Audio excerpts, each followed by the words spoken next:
Alright mate, thanks for the video mate. As suspected, there's a little bit of confusion that's apparent in terms of what I wanted you to do with your single leg hip extension, hip thrust. So I've pulled up a video on the right hand side here from YouTube. It's some woman, I've no idea who she is, but she gives a pretty decent demonstration of the single leg hip thrust. So first thing I'll do is I'll skip through yours. So I'm going to fly through your right leg, get that out the way.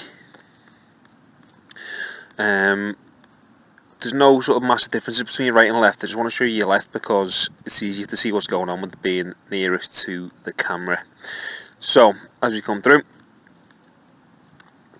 at the end of that rep we can see, again it's probably exaggerated somewhat by sort of the line of your T-shape, but you can see you've got a bit of hyperextension in your lower back there.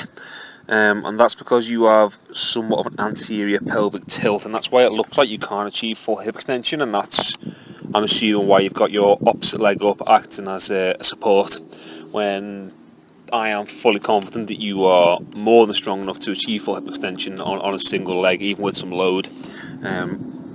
So what it looks like to me is your hip flexors and your quads are really, really tight, which you already know, so that's pulling the front of your hips, the anterior portion, that way, and because they're almost sort of on like a pivot, if you like, on an axis, that's then forcing the posterior part of your hips to go that way, and your hips now look like this, with your back coming out this way. I apologise for the terrible drawing, but I hope you get the concept.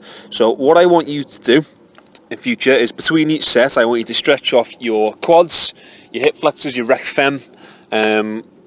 I've shown you a few stretches of them already, but if you catch me in person, I'll show you a couple more, or I can make you a video if you want. Just drop me a message, and it might be worth getting a barbell, something like that.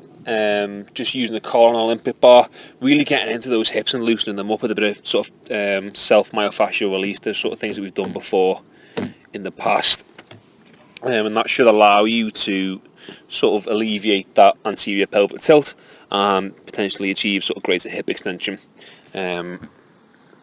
So if we scoot you back to your starter position here, and we compare that to our mystery woman, and we have just a simple little look at your sort of angles, your body angles.